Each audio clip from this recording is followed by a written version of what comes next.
Bonjour à tous, édition spéciale consacrée donc à cette opération militaire lancée tôt ce matin par Tsahal. Nom de code, bouclier et flèche. Objectif selon Tsahal, éliminer de hauts responsables du djihad islamique face à une menace dite imminente. Océane Nicole. 2h30 ce mardi matin, l'armée de l'air israélienne frappe dans la bande de Gaza. Plusieurs explosions sont entendues. Au total, 40 appareils de l'armée sont mobilisés. Tsahal lance l'opération Bouclier et Flèche, une opération de défense et d'attaque. L'objectif, éliminer des hauts responsables du djihad islamique dans le territoire palestinien. Après plusieurs frappes, Tsahal annonce la mort de Djihad Ghanam, de Tarek Anzedine et de Khalil al-Batini, 3 leaders de l'organisation terroriste palestinienne. Tsahal et les services de renseignement ont accompli leur mission contre les dirigeants du djihad islamique dans la bande de Gaza. Tout terroriste qui nuit aux citoyens d'Israël le regrettera. Nous poursuivrons et rattraperons nos ennemis. En plus de ces éliminations ciblées, plusieurs positions terroristes stratégiques sont visées, notamment des infrastructures pour la production de munitions et de roquettes. Selon les médias palestiniens, une dizaine de personnes auraient au total été tuées dans ces frappes. Les forces de Tsahal ont attaqué 10 sites de production d'armes et des complexes militaires du djihad islamique palestinien. Des avions de chasse et des hélicoptères ont attaqué des sites de production d'armes, notamment des ateliers de production de fusées à Khan Younes, ainsi qu'un site qui servait également à la production d'éléments en béton utilisés pour construire des tunnels terroristes. Si l'armée israélienne assure que tous les objectifs de l'opération Bouclier et Flèche ont été atteints, Tsahal se prépare à plusieurs jours de confrontation avec les organisations terroristes de Gaza. Les réservistes de Tsahal ont été appelés car la riposte des organisations terroristes de la bande de Gaza est imminente. Le cabinet de sécurité se réunira en fin de journée. Et nous sommes en ligne avec Mathias Inbar, spécialiste des questions de défense. Bonjour Mathias. Il semblerait donc que cette opération Bouclier et Flèche soit la suite des représailles israéliennes après les 200 roquettes envoyées sur le pays ces dernières semaines, Mathias. Oui, effectivement, cela fait plusieurs mois et plusieurs semaines que le djihad islamique ne cesse véritablement d'enflammer la région, que ce soit dans les territoires ou depuis Gaza, où on l'a vu effectivement le djihad islamique qui a utilisé la mort d'un de ses prisonniers sécuritaires qui avait entamé une grève de la faim pour lancer les hostilités, plus de 100 roquettes tirées. Et à l'époque, effectivement, Benyamin Netanyahou avait répondu justement aux propos de la coalition et notamment de Itamar Ben-Gvir. Nous savons exactement ce que nous faisons et nous opérerons lorsque le moment sera opportun. Effectivement,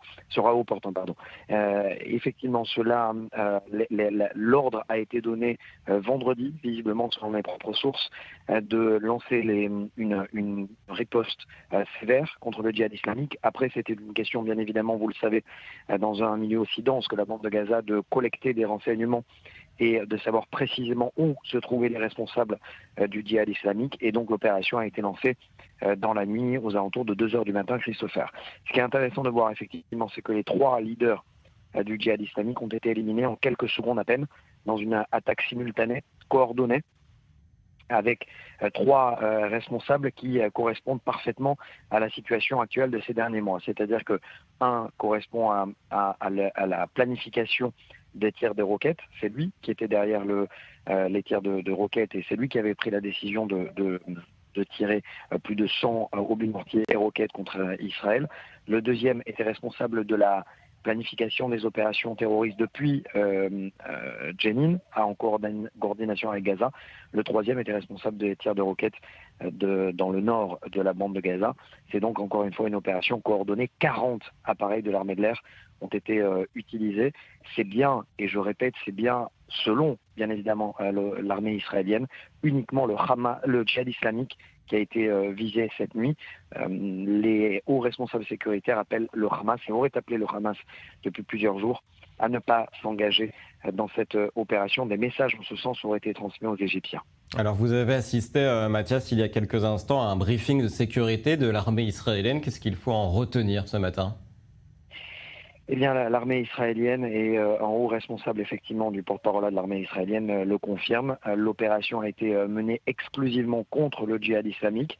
Pour l'instant, le chef d'état-major, Herzi Halevi, est en briefing sécuritaire avec tout l'appareil militaire et les hauts responsables des services de renseignement, c'est-à-dire renseignement militaire, renseignement civil, Shabak et Mossad, intérieur et extérieur. Et ils essayent de savoir effectivement à quel moment et si le Hamas va intervenir. Pour l'instant, des messages, comme je le disais, ont été envoyés de manière non officielle, en tout cas non confirmée officiellement, en direction de l'Égypte et du Hamas, les appelant à ne pas intervenir et à ne pas se joindre aux opérations d'éventuelles représailles depuis le djihad islamique. C'est en ce sens que l'on doit comprendre les propos du porte-parole de l'armée israélienne. Également, effectivement, on parle d'une opération particulièrement coordonnée et Israël sera prête à toute éventualité. Nous opérerons le temps qu'il faudra, a déclaré le porte-parole de l'armée israélienne. C'est très clair.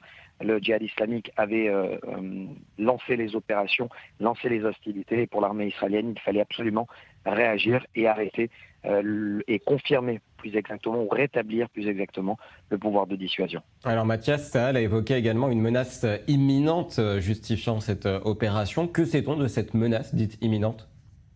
Des tirs de roquettes depuis la bande de Gaza de nouveau, parce que effectivement le djihad islamique veut, suite à la pression iranienne, imposer de facto une équation, c'est-à-dire à chaque fois qu'il y a des opérations israéliennes dans les territoires, il y aura tir de roquettes depuis la bande de Gaza. On se souvient donc des opérations israéliennes du Yamam contre les assassins de la famille Di à Naplouse. Ensuite, 2 jours plus tard, c'était les auteurs de l'attaque à l'arme automatique contre le village d'Avnei Hefetz qui avait fait un blessé léger côté israélien dans un camp à Tulkarem. Ensuite, cela a été plusieurs opérations israéliennes et le djihad islamique était prêt, selon toute vraisemblance, à opérer et à lancer les hostilités. De nouveau, des roquettes. On se souvient hier d'ailleurs que le Shabak a publié un communiqué officiel selon lequel 6 terroristes du comité de résistance populaire, du FPLP, du Front de libération de la Palestine, ont été arrêtés le mois dernier parce qu'ils préparaient et qu'ils avaient planifié une attaque à l'arme, à l'explosif, dans une bombe dans un bus, et en parallèle, Israël qui avait placé Ahmed Sadat, l'un des chefs, d'un des cerveaux de l'opération de l'assassinat de l'ancien ministre Rafan Zahavi à l'isolement. Et donc, face à cela, il y avait eu des menaces en ce sens depuis hier soir dans la bande de Gaza en disant que cet acte avait dépassé les limites selon leurs propres termes. Ils étaient prêts à passer à l'action. Voilà visiblement pourquoi Israël a choisi d'opérer une fois les renseignements et la localisation exacte des commandants du djihad islamique tchéqués. Ce que je peux vous dire, c'est qu'effectivement, selon toute vraisemblance, il y a plusieurs rapports depuis la bande de Gaza, selon lesquels les funérailles vont commencer aux alentours de 10h du matin, heure locale, et que les tirs de roquettes devraient suivre selon, encore une fois, leur propre communiqué, leur propre rapport depuis la bande de Gaza.